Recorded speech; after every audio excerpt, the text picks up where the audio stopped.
가지고 하나님의 말씀을 좀 살펴봅니다. 지난주 내용을 기억하십니까? 유다와 이스라엘 사이에 전쟁이 있었어요.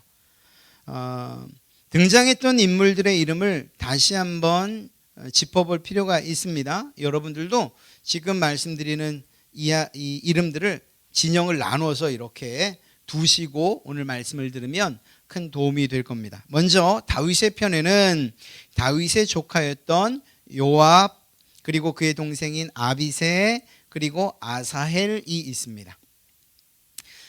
이들은 다윗이 사울 왕에게 쫓길 때부터 동고동락, 생사구락을 같이 하며 함께했던 장군들이고, 특히 이 요압은 군대 사령관이었습니다. 다윗 편이에요. 반대로 반대편 측에 있었던 사람은 죽은 사울 왕의 아들인 이스보셋, 그리고 아브넬이라고 하는 군대 장관이 있습니다. 이스보셋과 아브넬. 자, 이 둘이 싸웠어요. 전쟁의 결과는 다윗의 승리였습니다. 오늘 말씀을 보면 우리가 읽진 않았습니다만 3장에 다윗 편의 사상자는 19명이었고요. 이 아브넬 편의 전사자는 360명이나 됐어요. 그러니까 누가 이겼느냐? 이 다윗이 이겼다는 사실을 누가 보아도 알 수 있습니다. 그런데 안타깝게도 이 전쟁에서 다윗은 아사헬을 잃습니다. 아사헬, 요압, 그리고 아비새, 아사헬. 이 막내 동생이 죽어요. 요압의 막내 동생. 다윗에게는 조카거든요. 이 마지막 아사헬이 죽습니다. 오늘 이야기의 매끄러운 전개를 위해서 이 아사헬이 죽는 장면을 좀 살펴봐야 됩니다. 2장 17절부터 24절 사이에 기록된 사건인데요. 싸움에 패배한 아브넬과 이스보셋의 군사들이 도망을 합니다. 이때 아사헬이 아브넬을 추격하기 시작해요. 아사헬이 아브넬을, 군대 장관을 쫓아가기 시작합니다. 나중에 보면 아시지만 사실 이 싸움의 기술로는 아브넬을 이길 수가 없었어요. 그럼에도 불구하고 이 아사헬은 추격을 시작합니다. 아브넬은 자신을 뒤쫓는 아사헬을 향해서 계속해서 타일러요. 형벌 되는 사람이니까. 왜냐하면 요압과 아브넬이 친구 관계였거든요.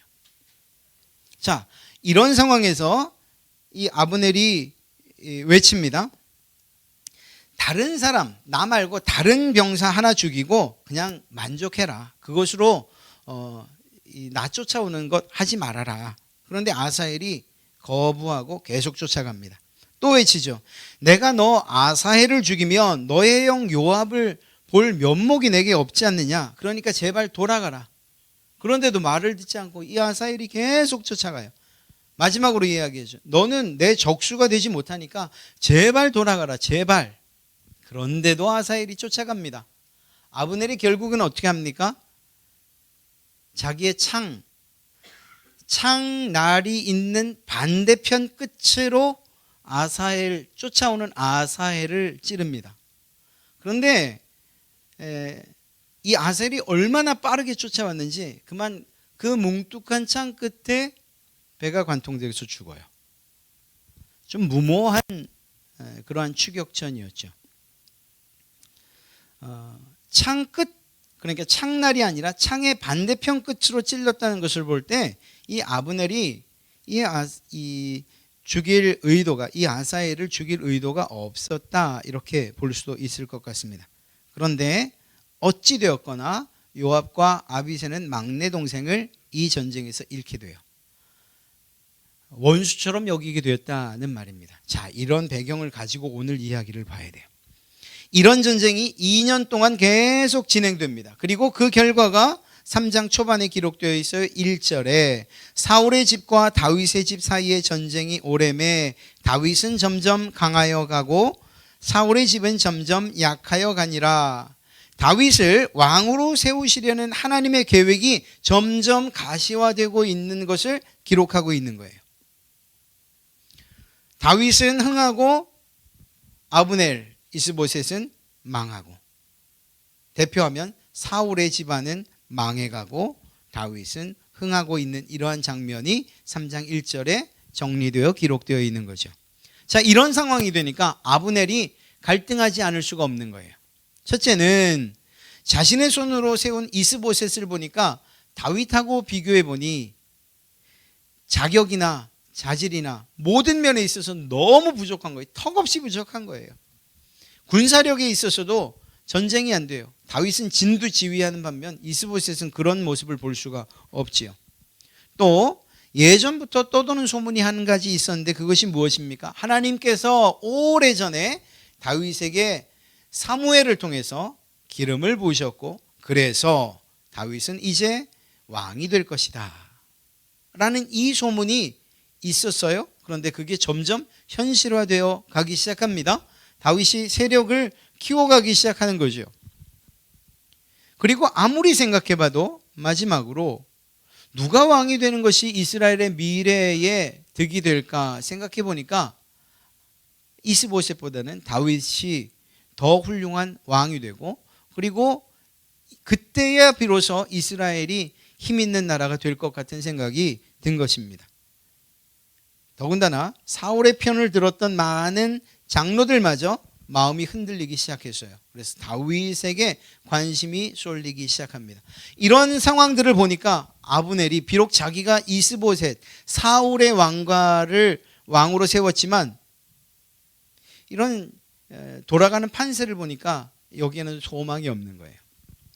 그러던 상황에서 한 가지 사건이 벌어집니다. 그것이 무엇인가 하면 이 아브넬과 그러니까 사울의 군대 장관 아브넬과 죽은 사울의 후궁인 리스바 사이에 큰 사건이 벌어진 거예요.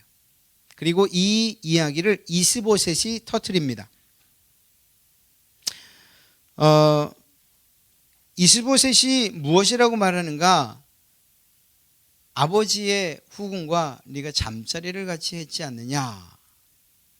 이것은 왕에 대한 모욕일 뿐만 아니라 그리고 왕권에 대한 도전이다 이렇게 이야기를 한 것입니다. 사실 대부분의 주석가들은 이스보셋의 주장처럼 아브넬이 리스바와 잠자리를 같이 했다라고 그렇게 말해요. 그런데 오늘 또 말씀만 보면 반면에 아브넬은 그런 말들은 대꾸할 가치조차 없다라고 말하면서 극구 부인을 해요. 8절 말씀을 보면 아브넬이 이스보셋의 말을 매우 분하게 여겨 이르되 내가 유다의 개머리냐 개의 머리냐 내가 그렇게 형편없는 사람이냐 내가 유다의 앞잡이냐 내가 오늘 당신의 아버지 사울의 집과 그의 형제와 그의 친구에게 은혜를 베풀어 당신을 다윗의 손에 내주지 않고 왕으로 세웠는데 당신이 오늘 이 여인 이 리스바의 이야기를 그의 허물을 그 여인의 허물을 내게 돌리는구나. 나에게 책임을 묻는구나. 나는 그런 일이 없다. 이렇게 이야기를 하는 거죠. 사실 성경에서 누가 잘못했다 잘했다를 말하고 있지 않기 때문에 이 사건이 사실인지 거짓인지는 알 수 없어요. 그죠? 주석가들이 아마 잠자리를 같이 했을 거다. 아니다. 그렇지 않을 것이다. 이렇게 이 의견들은 분분해요. 중요한 건 그게 아니기 때문이에요. 이러한 이 사건이 이 리스바와의 사건이 결국은 이스보셋과 아브넬의 사이를 갈라놓게 된 거예요. 그러니까 다윗의 편은 견고히 세워져 가는데 망해가는 이 사울의 왕과 이스보셋과 아브넬 왕과 군대 장관 사이가 벌어지고 만 겁니다. 이게 지리멸렬하고 있는 거죠. 이런 상황들이 벌어졌습니다. 아브넬의 태도로 봐서 이스보셋의 착각일 수도 있겠지만 어찌됐거나 이 둘은 심각한 돌이킬 수 없는 그런 사이가 돼버리고 만 거예요. 이날 이 이스보셋을 향해서 언성을 높이던 아브넬이 폭탄 발언을 해요. 그게 9절부터 10절 이야기입니다. 여호와께서 다윗에게 맹세하신 대로 내가 이루게 하지 아니하면 하나님이 아브넬에게 벌 위에 벌을 내리심이 마땅하니라. 무슨 말입니까? 내가 하나님께서 다윗에게 말씀하시고 맹세하신 것처럼 이제는 다윗이 왕이 되도록 힘쓰겠다 이렇게 이야기한 거죠. 이스보셋을 버린 거예요. 아브넬이. 그 맹세는 곧 이 나라를 사울의 집에서 다윗에게 옮겨서 그의 왕위를 단에서 브엘세바까지 이스라엘과 유다에 세우리라 하신 것이니라 하며, 이제 내가 당신을 왕으로 섬기지 않고 다윗 그를 위해서 충성하겠다 이렇게 선언을 해버린 거죠. 자, 여기서 우리는 한 가지 주목해야 될 것이 있어요. 아브넬이 의도했던 혹은 홧김에 한 소리던 간에 적장 아브넬의 입을 통해서 다윗에게 하신 하나님의 약속 그리고 그 계획을 고백해 하셨다는 거죠. 홧김에 한 말인지도 몰라요. 그런데 어찌되었거나 그의 입에선 다윗이 왕이다, 다윗이 진정한 하나님께서 세우신 왕이다 라는 이야기를 하고 만 거죠. 이런 선포와 더불어서 아브넬은 다윗의 편이 되기로 결정합니다. 다윗은 어떤 생각이 들까요? 정말 기쁘지요. 손 안 대고 코 푼 격이니까요. 피 안 묻히고 이긴 거니까. 더 이상 싸우지 않고 드디어 나라가 하나가 될 수 있는 기회가 온 겁니다. 사실 이쯤 되면 다윗은 그냥 포용을 하거나, 사실 더 정확히 말하면 뒤에도 말씀드리겠지만 하나님께 물었어야 돼요. 하나님, 아브넬이 지금 항복을 해온다고 하는데 내 편이 된다고 하는데 이거 어떻게 됩니까? 하나님께서 대답을 해 주셨겠죠. 왜냐하면 우리가 2장에서 이미 이 다윗이 하나님께 아주 시시콜콜한 것까지 다 묻는 것을 봤잖아요. 내가 올라갈까요? 올라가라. 어디로 갈까요? 헤브론이다. 아무것도 아닌 일 같은데 그저 가면 될 것 같은 그 길도 다윗은 하나님께 물었는데, 오늘 이 사건에서는 하나님께 묻는 장면이 없지요. 어찌되었거나 다윗은 자기의 생각에, 그래 마침 아브넬도 내 편이 된다고 하니 아예 이스보셋의 숨통을 끊자, 다윗 왕가를 내 편으로 만들자는 생각에서 어떤 제안을 하는가 하면, 그러면 아브넬 네가 올 때에 미갈을 데리고 와라 이렇게 이야기합니다. 미갈이 누구죠? 사울의 딸이고 자기의 아내예요. 뭐 아무 문제가 없는 것 같습니다. 그런데 사실은 이게 쉽지 않은 일이에요. 왜냐하면 이 미갈이 이미 다른 남자의 아내가 되어 있었기 때문이에요. 다윗이 그걸 몰랐을까요? 모를 리가 있습니까? 그럼에도 불구하고 한 가정이 깨뜨려지는 것, 그건 상관하지 않는 거예요. 이러한 점을 볼 때 다윗은 다분히 정치적으로 이 미갈을 이용했던 것이다 이렇게 볼 수밖에 없어요. 왜일까요? 미갈을 사랑하는 순수한 감정 아니라는 거죠. 왜냐하면 이 미갈을 데려오는 것을 통해서, 취하는 것을 통해서 사울 편에 있는 사람들을 포용하겠다는 거예요. 또 사울의 사위라는 사실들을 다시 한번 인지시켜서 내가 당신들과 싸워야 될 사람이 아니라 우리 한 집안이요 라는 것을 이야기하려는 거죠. 그러니까 이 미갈 잘 살고 있고 이제는 한 가정에서 아내로서 또 어머니로서 잘 살고 있는 미갈을 강제로 그 가정을 파탄내면서까지 끌고 온 거예요. 오늘 성경 우리가 읽지 않았습니다만 이 미갈을 데려오는 이 일 때문에 그 미갈의 남편이 울고불고 매달려요. 제발 그러지 말라고. 15절인데요. 이스보셋이 사람을 보내 그의 남편 라이스의 아들 발디엘에게서 그를 빼앗아오매 그의 남편이 그와 함께 오되 울며 바후림까지 따라왔더니 아브넬이 그에게 돌아가라 하며 돌아가니라. 남편 그러니까 이 발디엘이라고 하는 이 남편이 계속 울면서 쫓아가요. 미갈 데려가지 말라고. 정말 불쌍하지 않습니까? 내 가정 깨뜨리지 말라고, 미갈 데려가지 말라고 울면서 쫓아요, 그 먼 길을. 그런데 그때에 아주 매정하게 아브넬이 말하죠. 돌아가라고. 그렇게 빼앗아 온 거예요. 다윗이 그것을 몰랐을 리가 없고, 그럼에도 불구하고 그 명령을 내린 것은 미갈을 정치적으로 이용하기 위한 것이었다. 이렇게 이야기할 수밖에 없는 거죠. 자, 미갈을 확보한 아브넬은 그것으로 끝난 것이 아니라 사울 진영의 장로들을 불러 모아서 다윗이 왕이 되는 것, 이게 하나님의 뜻이요라고 강조해요. 그리고 그들의 마음을 흔들어 놓습니다. 뿐만 아니라 이 아브넬은 사울의 지파인 베냐민 사람들을 찾아가서 그들의 지도자들의 지지까지 얻어냅니다. 그러니까 이스보셋을 왕으로 세워서 사울 왕가를 일으키려고 했던 그 아브넬이 완전히 등을 돌려서 다윗의 편이 돼서 사울의 모든 진영들을 다 움직이고 이끌어서 다윗에게 넘어가려고 하는 거예요. 다윗은 정말 이게 웬 떡이냐죠. 웬 떡이냐. 그런 상황에서 미갈을 통해서 마침표를 찍으려고 했던 겁니다. 그렇게 아브넬은 다윗에게 전할 좋은 소식을 가지고 미갈과 함께 헤브론에 입성합니다. 이때 아브넬은 싸울 의도가 없었어요. 이게 아주 좋은 결과를 가져올 것이라고 생각해서 호위병 20명만 데리고 헤브론으로 가 다윗을 만납니다. 20명 갖고 싸울 수 있어요? 없지요. 예. 그렇게 갔어요. 다윗은 이들을 위해서 성대한 잔치를 베풀어줘요. 이제 곧 이스라엘과 유다가 하나 되어지는, 다윗과 사울의 이러한 이 싸움이 멈추고 통일된 한 나라를 이루는 일들이 코앞에 다가온 거예요. 다윗과 접견을 성공리에 마친 아브넬은 자신의 땅으로 평안히 돌아갑니다. 끝. 이러면 얼마나 좋았겠습니까? 그런데 전혀 예상치 않았던 사건이 벌어져요.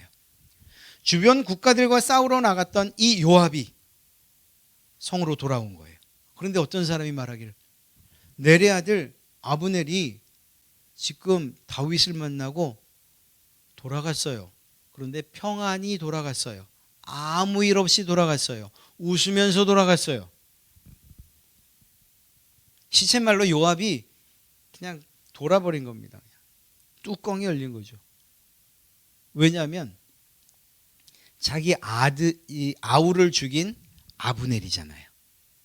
그 경위는 중요하지 않아요. 어떻게 죽었는지는 성경에 기록된 거지, 요압의 입장에서는 자기의 동생을 죽인 그 원수가 바로 아무 일 없이 다윗을 만나고 돌아갔다는 사실에 분개할 수밖에 없었던 거예요.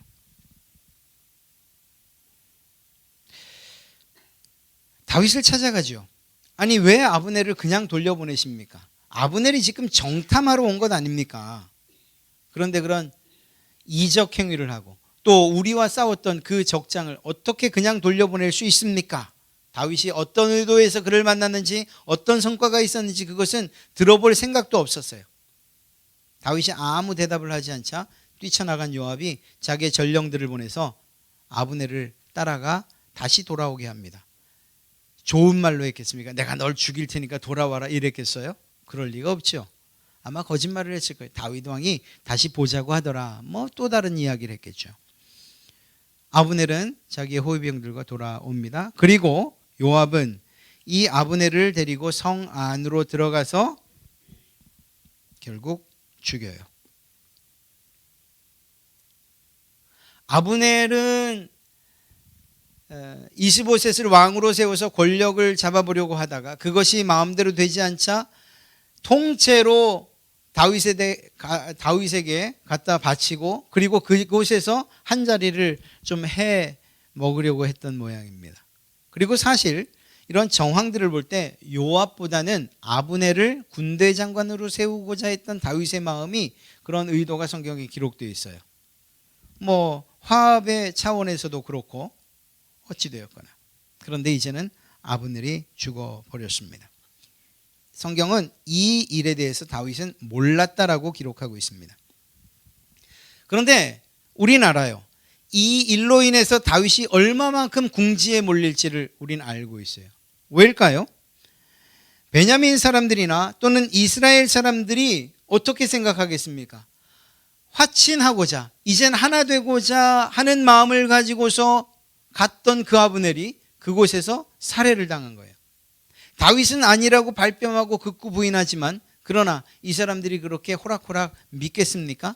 야, 이거 요압시켜서 결국 아브넬을, 무장도 하지 않은 아브넬을 죽였구나. 우리아와 하나 되자고, 화합하자고. 이제는 내가 당신들의 가족이라고 말했던 이것이 거짓이었구나. 이렇게 말이에요. 다윗의 눈앞이 캄캄했을 겁니다. 그래서 그랬는가? 요압에 대해서 이유도 묻지 않고 그냥 요압에 대해서 저주를 퍼부어요. 오늘 우리가 읽었던 내용이 바로 그거예요. 28절 보면 다윗이 듣고 이르되 넬의 아들 아브넬의 피에 대하여 나와 내 나라는 여호와 앞에 영원히 무죄하니, 그 다음에 뭐라고 합니까? 29절, 그 죄가 요압의 머리와 그의 아버지의 온 집으로 돌아갈지어다. 핏값 받아라. 요압의 집에서는 백탁병자나 나병 환자나 지팡이를 의지하는 그런 사람들이, 칼에 죽는 자나 양식이 떨어져 굶어 죽는 이런 일들이 끊이지 않을 것이다. 이 저주지요. 네 집안이 잘 되나 보자. 얼마나 화가 났으면 자기를 도와서 동거동락했던, 정말 끝까지 함께했던 그 사촌 동생, 그리고 군대 장관으로 세웠던 요압을 이렇게 저주할까요? 다윗이 그만큼 분개했던 것입니다. 그렇다고 해서 다윗의 진심을 믿어줄 사람은 아무도 없지요.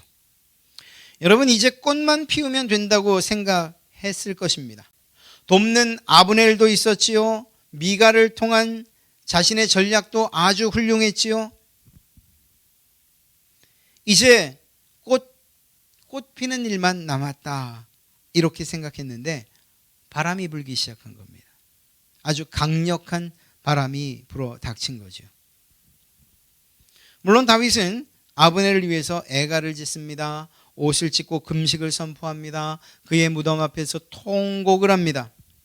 다윗의 진실한 마음, 내 마음을 좀 믿어달라는 것처럼, 그리고 실제로 마음 깊은 곳으로부터 우러난 이러한 애도가 이스라엘 사람들의 마음을 좀 진정시키기는 했어요. 그러나 그것이 어떻게 잘 넘어갈지는 알 수 없지요. 이게 오늘 이야기의 전부예요. 칼빈은 이 일에 대해서 다윗의 손을 들어줍니다. 무엇이라고 말하는가 하면, 다윗은 할 수만 있었다면 분명히 아브넬을 배척했을 것이다. 아브넬의 제안을 받지 않았을 것이다. 그러나 하나님의 뜻을 거스르는 일을 하게 될까 봐 두려웠던 것이다. 그러니까 이 아브넬이 온 것, 그리고 이스라엘의 모든 진영을 이끌고 온 것, 이건 하나님께서 하게 하신 일이다. 그러니까 다윗이 그 일을 막을 수 없었던 것이다. 이렇게 이야기를 하지요. 그런데 개인적으로는 잘 믿어지질 않아요. 이해되지도 않아요. 제 개인적으로. 왜냐하면 말씀드렸던 것처럼 가장 중요한 한 가지를 다윗이 잊고 있기 때문이에요. 하나님께 묻는 그 일 말이에요. 하나님께 기도하는 것, 하나님 어떻게 할까요? 라는 이러한 대답이 없어요. 이러한 질문이 전혀 없죠. 지금까지 다윗이 하나님께 묻고 했던 그 어떤 일도 실패하거나 실수하지 않았다는 것을 우리는 잘 알고 있습니다. 또한 자기 생각에 옳은 대로 해서 좋은 결과를 가져온 것 역시 본 적이 없어요. 오늘 다윗은 아브넬이 던진 이런 미끼를 생각하지도 않고 따져보지도 않고 무엇보다 하나님에게 묻지도 않고 덥석 물었어요.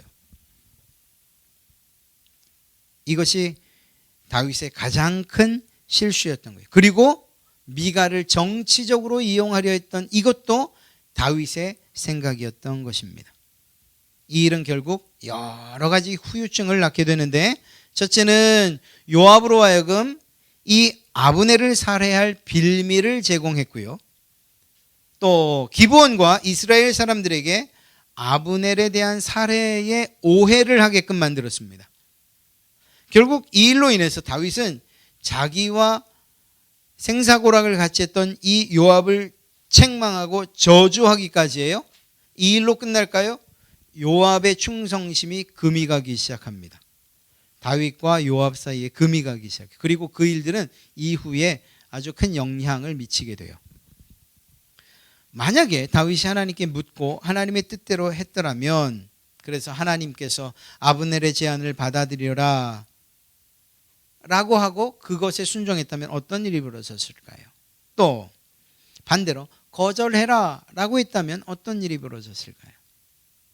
대답이 어떤 것이든 간에 하나님께서 말씀하신 대로 했다면 아마도 아무런 문제 없이 후유증 없이 왕권이 이양되지 않았을까 하는 생각이 듭니다.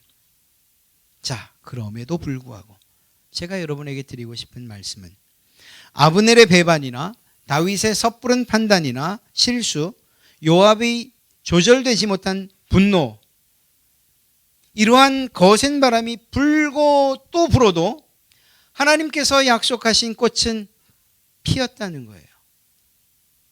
다윗을 왕좌에 앉히기로 하신 하나님의 계획은 이루어졌다니까요.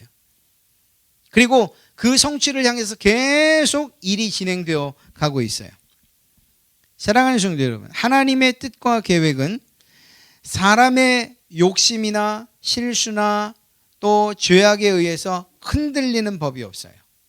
하나님의 뜻은 마치 반석 같아서, 주님은 산과 같아서 요동치 않고 그 뜻을 이루어 가신다니까요.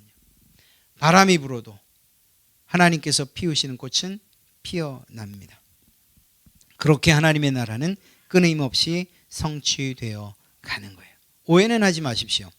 우리의 실수나 죄를 합리화하기 위해서 드리는 말씀 아니에요.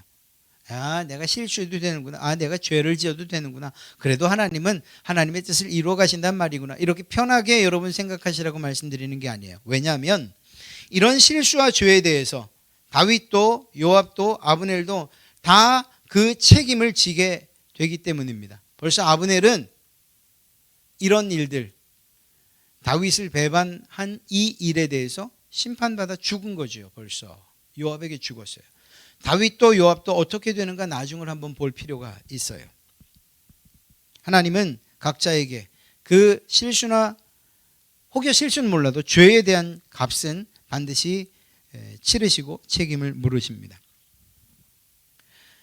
우리를 향한 하나님의 놀라운 계획, 마침내 피우시려는 가장 아름다운 꽃이 무엇일까요? 바로 여러분들을 향해서. 바로 구원이에요. 구원. 죄와 사망의 비참한 상태로부터 당신의 백성을 건져내서 약속의 땅에 이르게 하시려는 것입니다. 그 구원의 꽃을 피우시고자 주님은 십자가에서 보혈을 흘리신 것이에요. 그리고 그 보혈이 친히 양분이 되어 주신 거죠. 안타깝게도 우리 역시 아브넬처럼, 때로는 다윗처럼, 때로는 요압처럼 하나님의 계획과는 상관없이, 하나님에게 묻는 일 없이 오직 우리의 야망이나 욕심이나 또는 분노에 이끌려서 움직입니다. 실수합니다. 죄를 짓습니다. 그럼에도 불구하고 주님은 산 같아서 흔들림 없이 여러분의 구원을 이루시는 줄로 믿습니다. 지난 한 해를 돌이켜보면 전 세계적으로 유행한 코로나로 인해서 우리의 삶은 위축되고 쪼그라들었어요. 질병 자체로 인해서 아프거나 또는 백신으로 인해서 어려움을 겪은 분들 참 많지요. 경제적인 타격은 이루 말할 수 없습니다. 멀리 가지 않고 그냥 우리 주변, 우리 교회 안에서만 해도 사업을 하는 이들에겐 거의 늪과 같은 한 해였다, 이렇게 말해도 틀리지 않아요.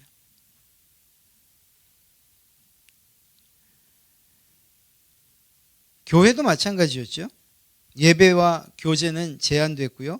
소모임이나 식사는 언제 우리에게 그런 시절이 있었던가, 이렇게 추억의 이야기거리가 되고 말았습니다. 교육부서의 침몰은 아주 처참한 지경이에요.